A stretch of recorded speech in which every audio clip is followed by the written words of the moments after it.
So, Dr. Friedman, when we think about the relationship specifically that humans have with animals, now this has evolved throughout the years. What would you say are the biggest differences from how animals are perceived in our world, let's say 20, 30 years ago versus now in 2021?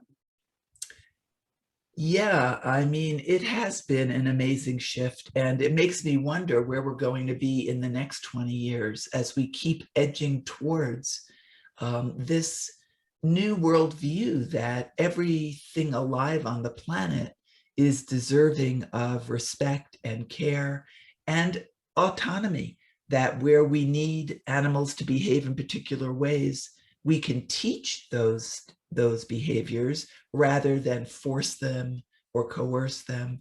So I remember, I'm old enough to really think back on how animals were perceived 40 years and 50 years ago.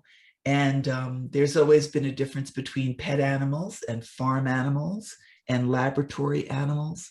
So maybe it's a more complex discussion as we silo um, the different venues that animals live in or the different relationships that we have with them. But I remember even with our companion animals, thinking of them as not having feelings or not having complex emotions of needing to hit a dog. Remember the iconic, you might be too young, the iconic rolled newspaper, Yeah. you know, or shoving a dog's nose in its own poop. And I always would think, I wonder if the dog is learning that we want him to poo and then turn around and stick his nose in it. I mean, what communication, right? That's a Could really good that point. be from the learner's point of view?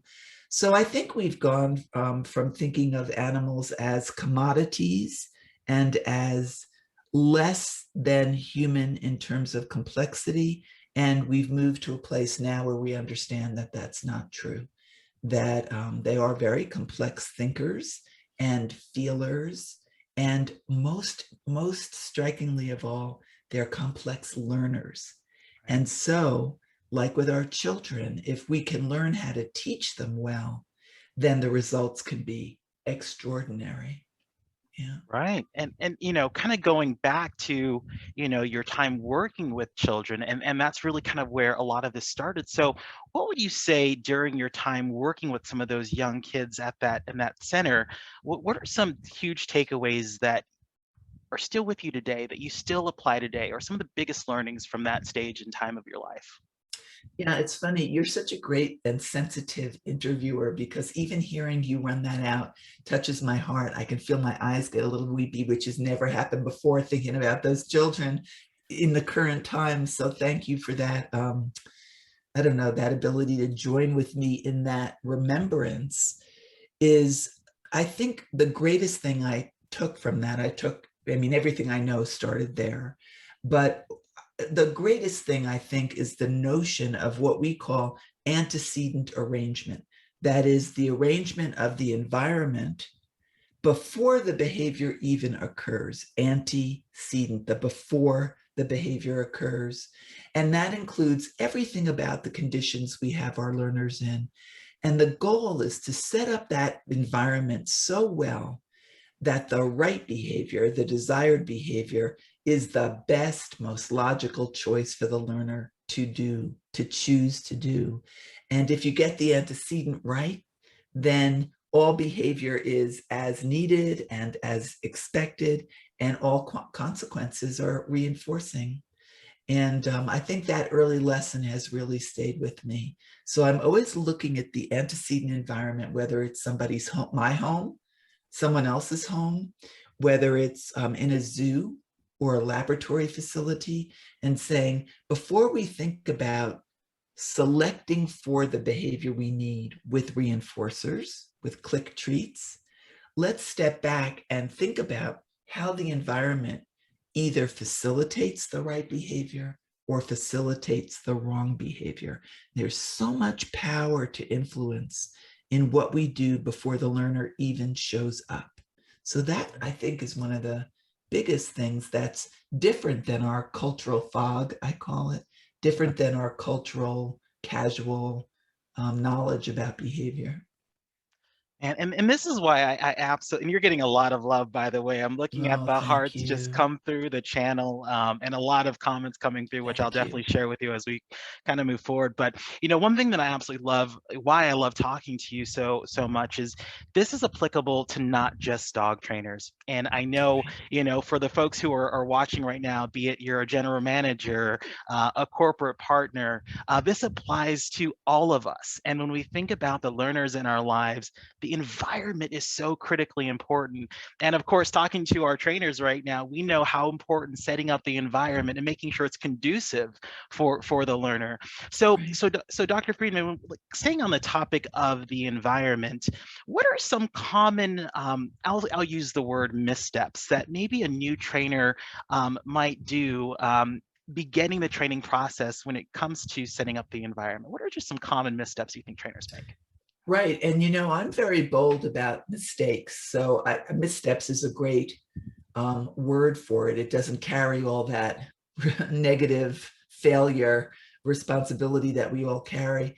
But I try and teach the people who work with me to be very bold about mistakes and missteps and just, screw ups, because they're all they're all rich with information about what to do next time. And I think the notion that I tease, I say, we eat our mistakes for breakfast among the people who work with me. It's never a problem to make a mistake. It's a problem to make the same mistake repeatedly, is what I say, right? So be bold about those mistakes and really rake over those coals to find what nugget you missed that you now have because of that precious mistake. I think that you're right to think twice about what word we use, because we're all just using the strategies that we've learned because we've either been the victim of them, Mhm. the beneficiary or the victim of those strategies, and we've had no models for anything else. So we're very representative of the environments that we learned in.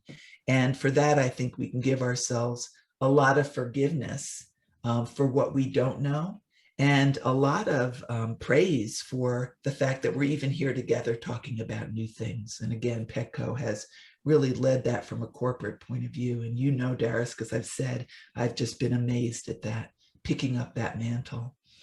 Um, but some of the missteps, I think, and it may be a little bit redundant, is the reliance on consequences. So the animal does something, the animal makes a misstep, right?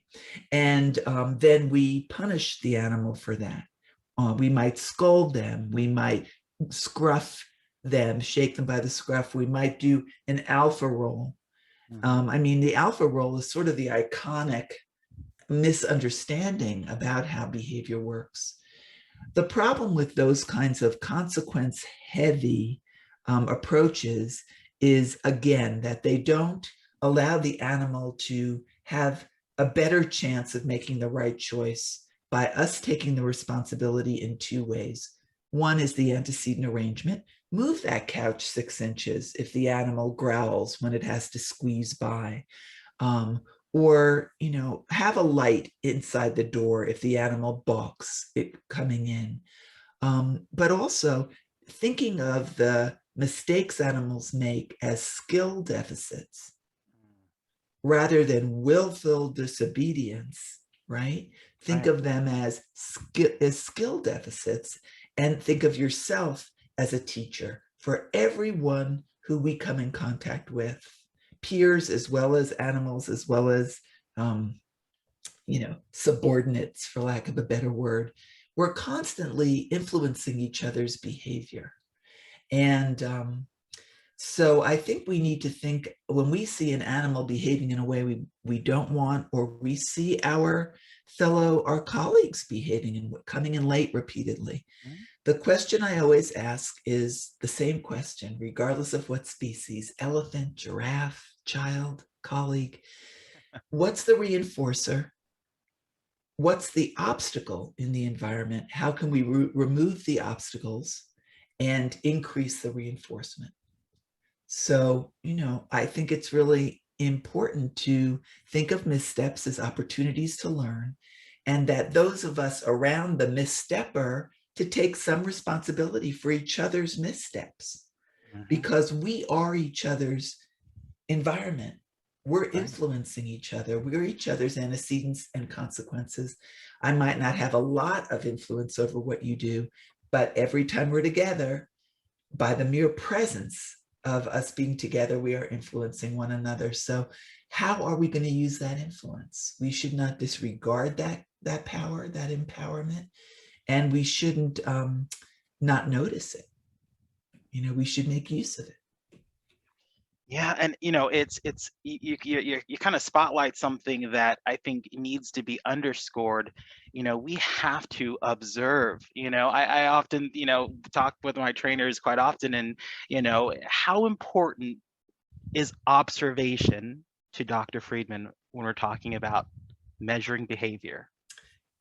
Well, you've highlighted two of the most important things for me as a behavior analyst. That is somebody who approaches behavior and training from a science base, observation and measurement. So the measurement thing is really huge. We can set that aside for a minute.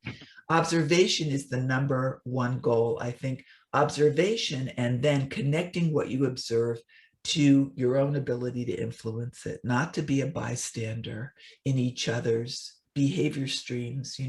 I stand on the bank and I watch Darius float by, and I need to interact as much as possible instead of letting you just go, down the river, maybe over a waterfall. I ask myself, how can I help? What can I do? What can I contribute?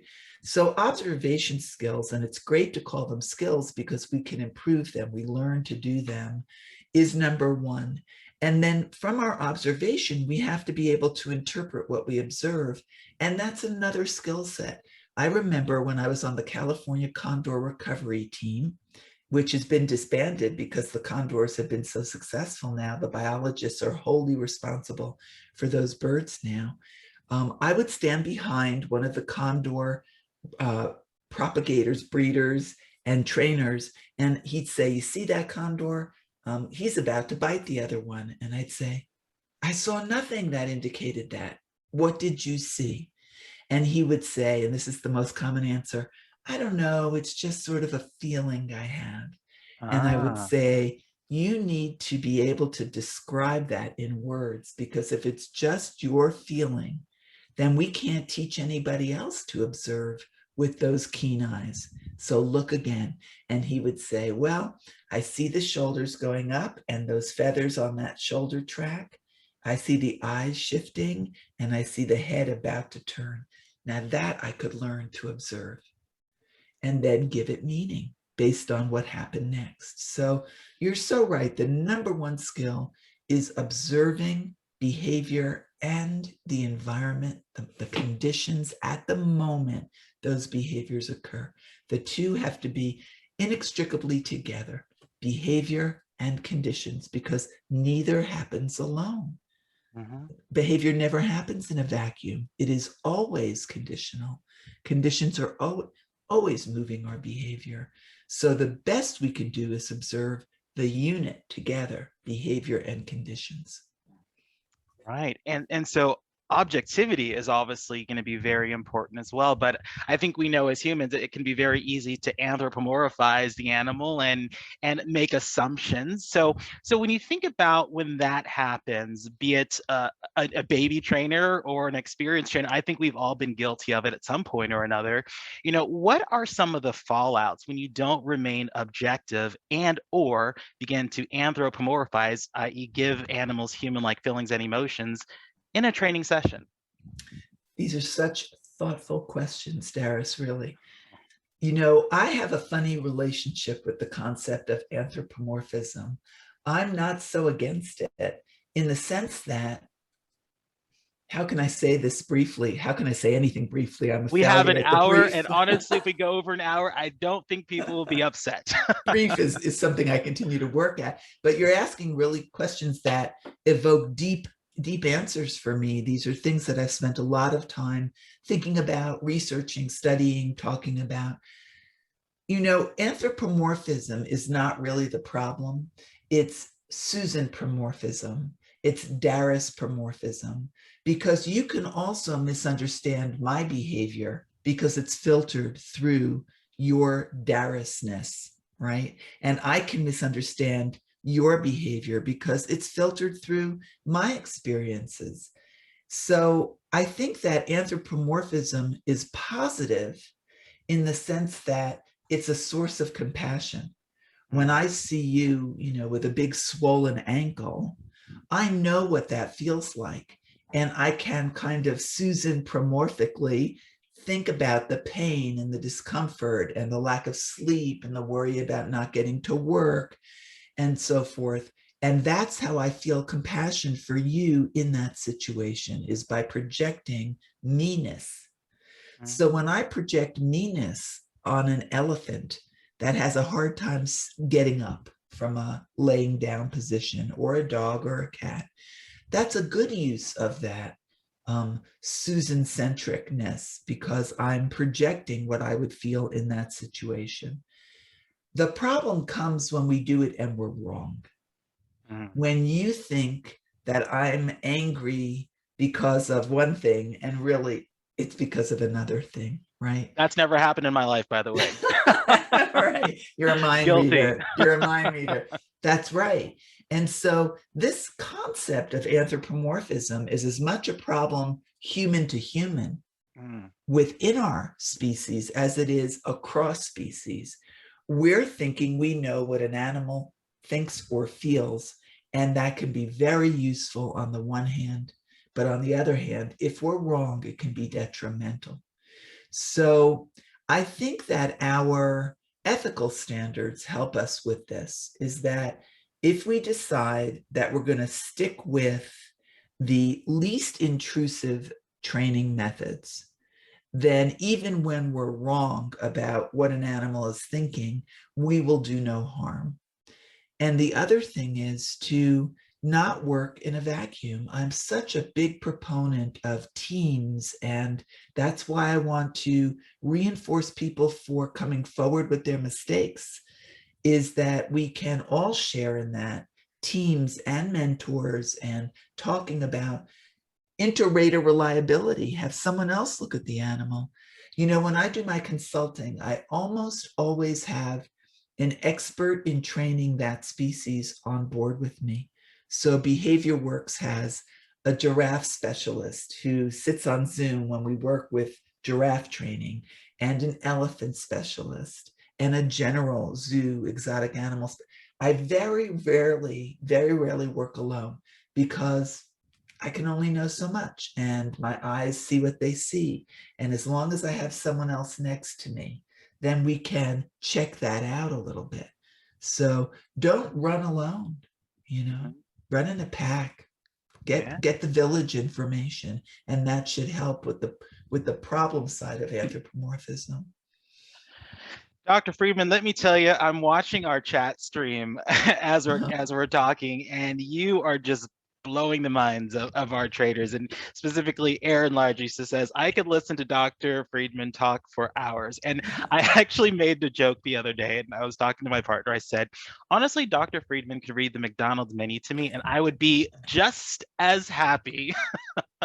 But no, truly Oh, incredible. thank And you. and so this actually just reminds me, Dr. Freeman, we are not here alone, right? So again, if you guys are watching us or just tuning in to this live episode of The Bark, we are just honored to be joined today by Dr. Susan Friedman. And we're talking all things behavior. We kind of had an agenda plan, but I feel like, when we come together, it just happens. So, Yeah, again, we're not here alone. And Dr. Friedman, we actually have a couple trainers on the line to ask you a couple questions if you're okay with that. I'm so happy to hear. Yes. All right. So first up, it looks like we have Betsy Payne from Washington. Betsy, are you on?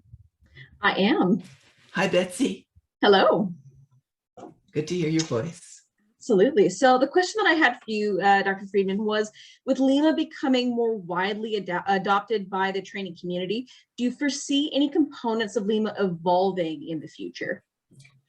Hi. Well, LIMA is an interesting concept that's dear to my heart, because I grew up in the human behavior world, and we had a different acronym for it. Same concept, different acronym. So least intrusive, minimally aversive, LIMA. From my background in special education, we called it the least intrusive or least restrictive alternative. And I've written quite a lot about it from that perspective. I have an article I should share with you if I haven't already. Darius, it might be relevant to your team.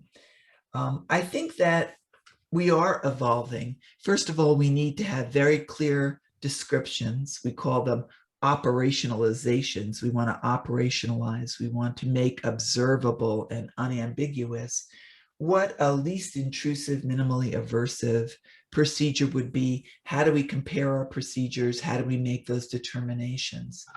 And I've developed, you know, it's very rare that I use the word I, because everything I know has come from standing on shoulders, many, many shoulders in a very long career. So when I say I've developed, I have to say that it's based on all the influence I've had in my life from behavior analysis. But I've constructed this hierarchy of procedures that starts with a healthy, well-nourished animal, and then goes to antecedent arrangement to make the right behavior easier, and then goes to positive reinforcement, and then moves up where at the very top, the least used part of the funnel of this hierarchy would be positive punishment. And as I've written about that, I have seen it evolve in thinking as trainers have gone from beginners to intermediates to experts, and we've all just learned more in the last 15 years of working together, where, for example, negative reinforcement, which I have as a don't use very often procedure, has sort of split into a mild use of it versus moderate or severe use of it. And we're doing a lot of talking about how that might work. So the negative reinforcement procedures, that is animals moving away with their behavior from something aversive, has long had a very negative, a negative rap, as it should. That would be like moving away from ear pinches to get animals to heel better, or moving away from snarling by hanging them on a leash in order to get them to sit quietly, release the leash when they sit quietly. Those are such really should be forbidden, procedures in our lives. They are unnecessarily intrusive. By intrusive, we mean how much control does the animal have over its own outcomes?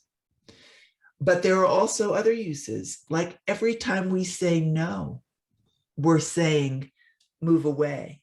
Every time a bird says no to my offering my hand by leaning back, that's negative reinforcement too. So that's an area where we have a kind of a clash of one procedure that has such a continuum of use on the intrusiveness scale that we might need some refinement there.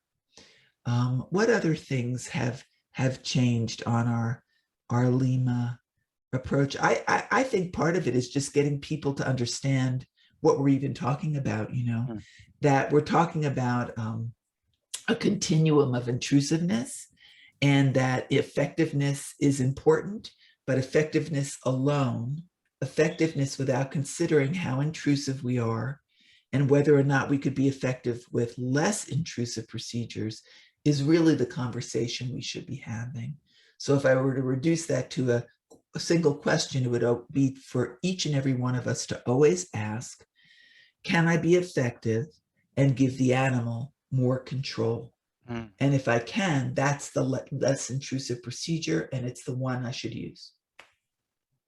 That choice and control is just so important, right? And and I think that was such a phenomenal question, Betsy. Thank you so much for that. And Yes, when we think thank you. about choice and control, regardless if we're talking about a betta fish, a killer whale, an elephant.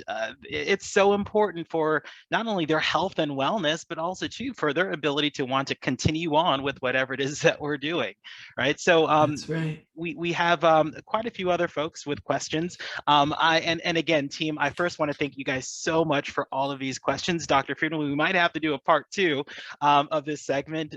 We have to be quite frank, we had over 55 questions come in, I and wish that we does. could answer every one. So a part two is good. It's a good All right. idea.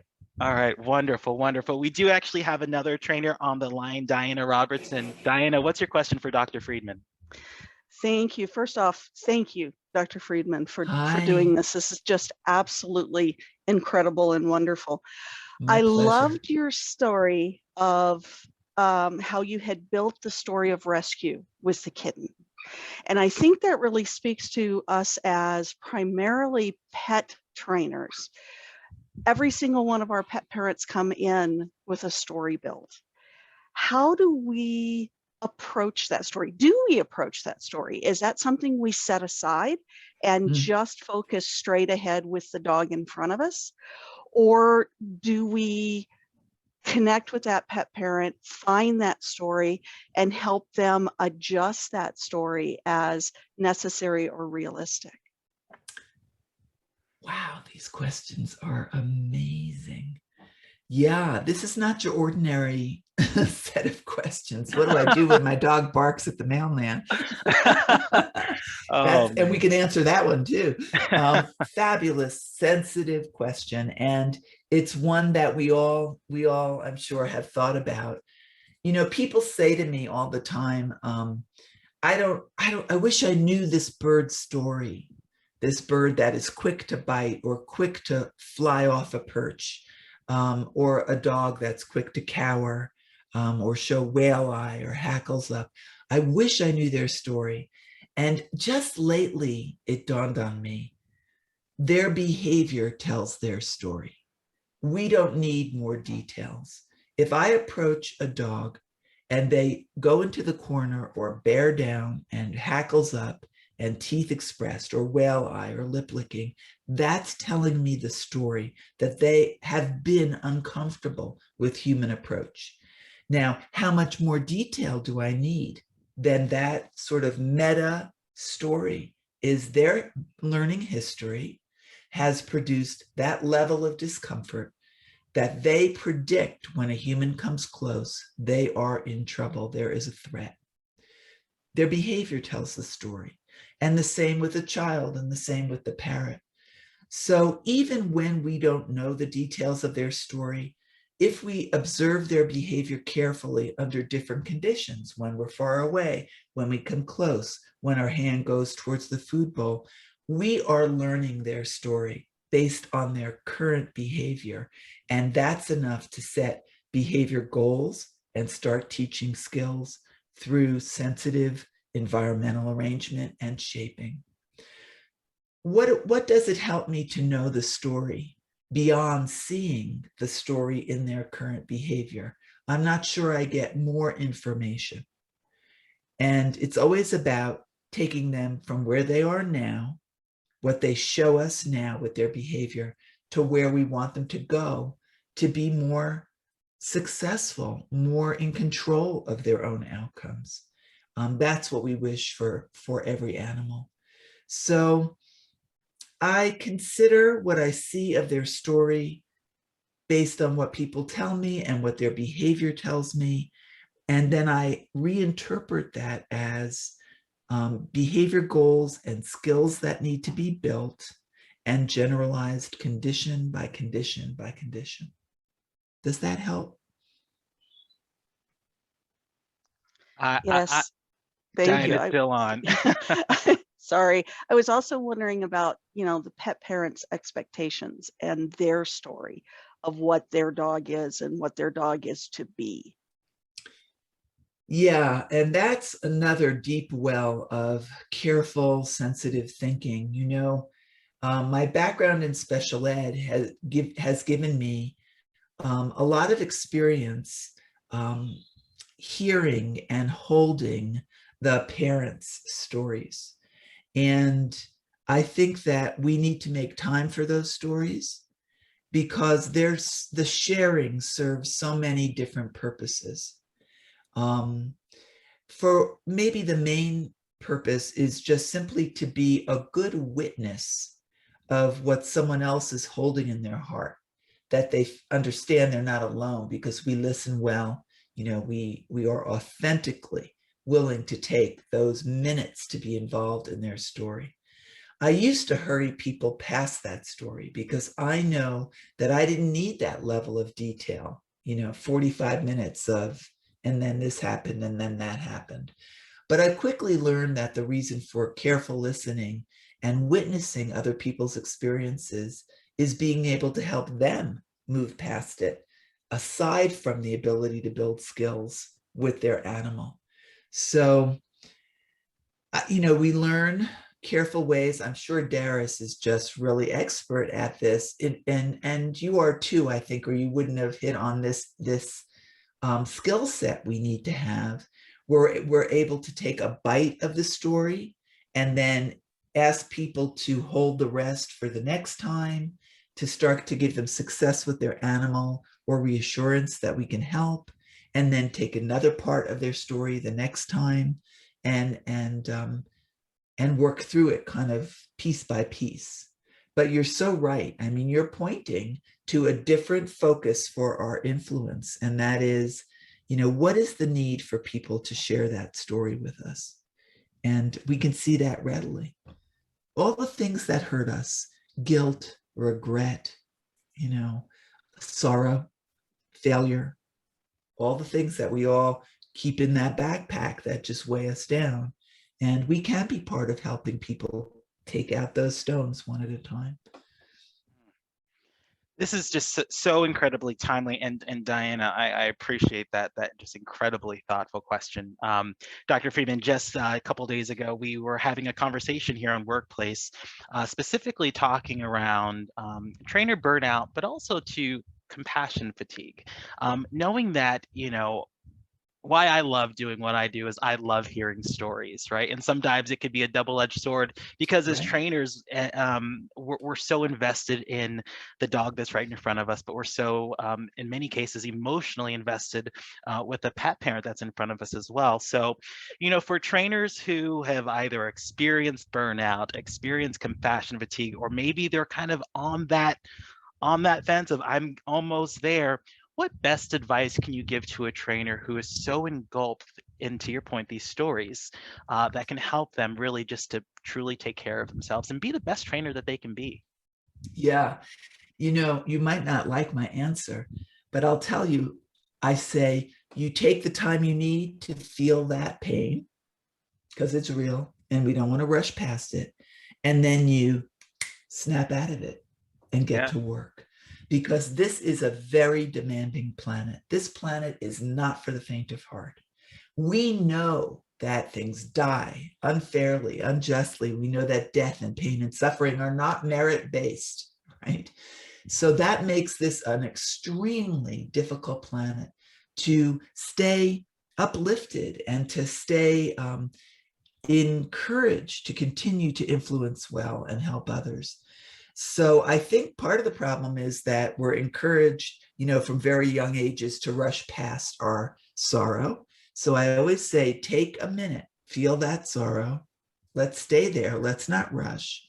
But we know that this is happening on this planet. We can wake up every morning expecting to see pain and suffering in any direction. I remember saying to my daughters who would cry, when I would cry, my mother would say, cut the dramatics, so she was tough. I would say to my children, because I promised myself I would never say cut the dramatics to my children, I would say, why are you crying? And if they say, I don't know, I'd say, you don't need to know, because on this world, you only need to look left or right to find something worthy of your tears. So take that time, but don't let it engulf you, as you say, because with that sensitivity to feel others' pain comes this incredible empowerment to do good, to do something about it. So that's my answer is, step away from that compassion fatigue. give yourself time to feel the compassion and then ask yourself, what can I do? And I think the best antidote for compassion fatigue is doing stuff. And if we can keep control, right, helping, it's not to fold inward so deep we can't get back out. And let me just add one more tough, I'm not a proponent of tough love, but this part is a tough love idea, is to ask yourself, what's the reinforcer? I'm always asking myself when I spend too many days blue and low, what's reinforcing this choice to be inactive, to give up my empowerment to help somebody anywhere, to be cheerful to the man behind the checkout counter at the food store. You know, what's the reinforcer for me, and what are the antecedent, those important precursor conditions that have led me to go there? From a behavior analysis point of view, most of us view emotions as the trackers of contingencies, the trackers of the experiences we're having right now. So what about your current conditions is eliciting these negative emotions as the first flag that something is wrong with the conditions you're working in, and then change those conditions. So when you feel depressed or upset, look up for a moment and ask what in the environment is producing this, and then change that. And so it's a very, again, empowered way of looking at emotions. They're not separate from the environment, the conditions you're experiencing. Was that clear? Because I threw a lot at you. No, it was so clear, and I'm seeing lots of hearts of understanding from the team and Dr. Friedman. That was just so timely, and it was to the point, and you hit a chord with me, that's for sure, in the best possible way. So good. And really from a much corporate point of view, we need to address it from a corporate point of view. What environments are we providing for the people who work for us? In my case, I have about 20 teacher assistants who work with me on my courses. What about the environment are we providing that sends out emotional trackers of unhappiness versus happiness? How can we create environments that are tracked by enthusiasm instead of depression?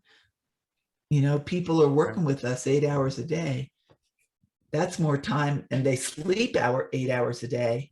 We hold a lion's share of the environment in which they are feeling compassion fatigue. Right.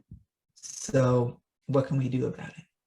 Right, and the beautiful thing is, and one thing that I've heard as a theme throughout our conversation is, we have a heck of a lot more control of our environment than what I think some folks realize, and how that dramatically can change not only your behavior, but your feelings about that situation. So that's right. All right, if your head's spinning, team, mine is too, in the best possible way.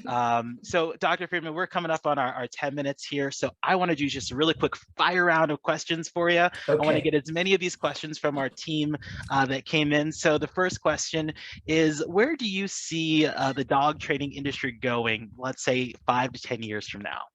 Yeah, I think the dog training industry is going to be more and more relied on to disseminate best practices, that is, least intrusive, most effective training strategies. And you have already led the way.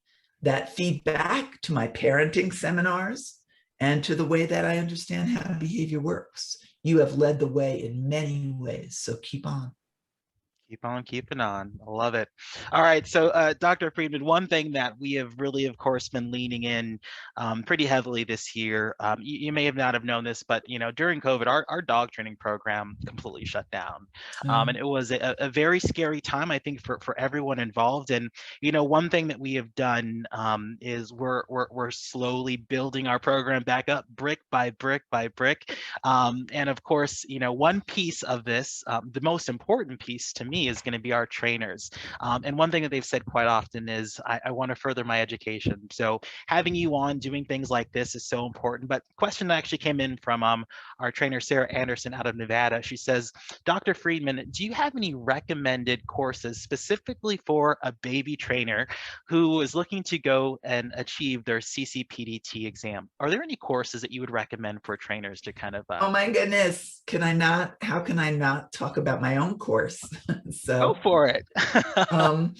it's called Living and Learning with Animals, and it's the very basics from soup to nuts of how behavior works.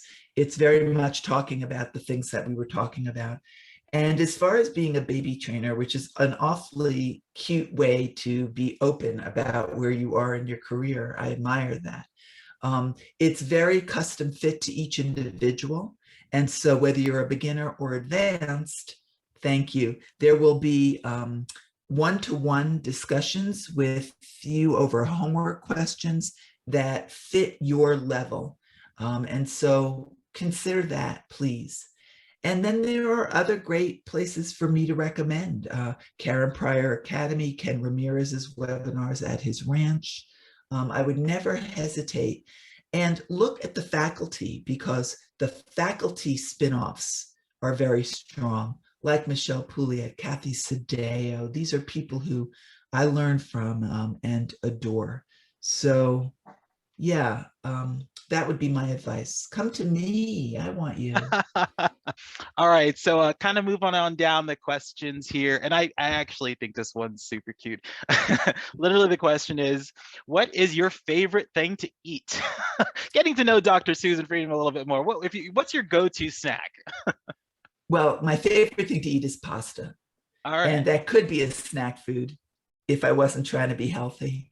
My favorite snack, are things that take a long time to eat. So popcorn, edamame, things that you don't just chew and swallow, but you have to pick up, and the whole experience. I appreciate the question. I thought it was cute. Why not? Why not? All right. So another question that came in, if you had a magic wand and can change anything in the dog training world right now, what would it be and why?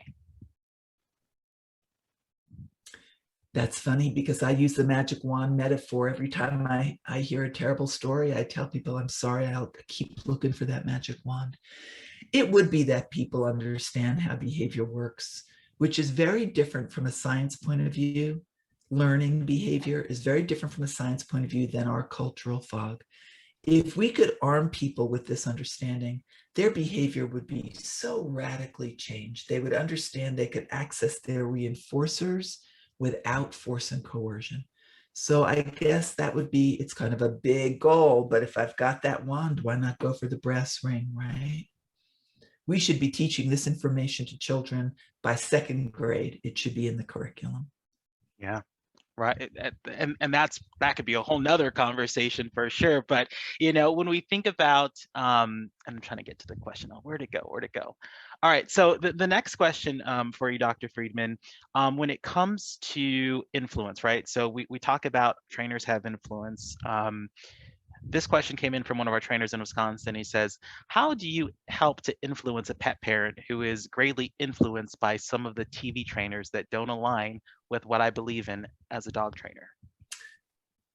That is a really hard nut to crack. I often say that my special power is working with people who want to work with me.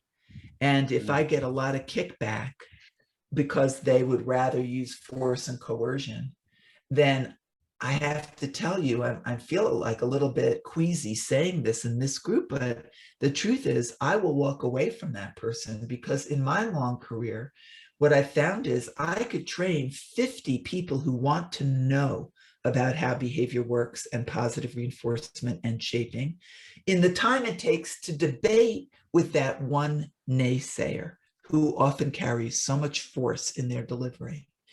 So I don't know whether that answer is really relevant to the the store setting, the influence that you have within the company. But I don't spend a lot of time debating with people who already made their mind up they don't want to know. My specialty is seeing who in that crowd is open to a different view of the world, and that's who I go towards. So think about your time cost benefits here. We could have that person so edged out if we spend all our time teaching the people who come to us and want to know. That's true. So And that's really just food for thought.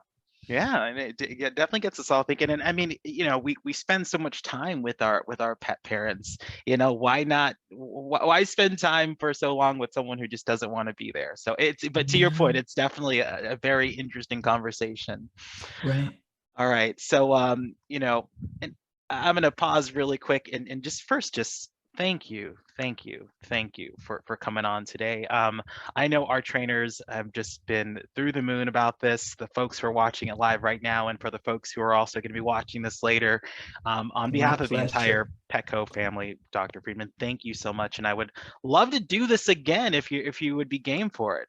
I would be. And maybe we just do their questions. I hate to think of 47 more questions unanswered. So let's save those if we can. We absolutely will. And team, if you guys continue to have questions for Dr. Friedman, this video is going to live right here on Workplace. Continue to ask your questions, and mark my words, I will make sure that these questions are incorporated into our next BARC. And that might even just be it, Dr. Friedman, just a live Q&A with Dr. Friedman. Right. That'd be great. My pleasure. And I just want to say thank you back. I'm truly, deeply grateful for the opportunity to talk to this crowd of influencers. You are absolutely the first line people that influence caregivers of pets. So we need to empower you with everything that we have. Absolutely. Well, team, as always, I'm always going to say happy training, be well, stay safe. Dr. Friedman, it is once again an honor, and thank you very much for your time today. Thank you too. Bye. Bye, guys.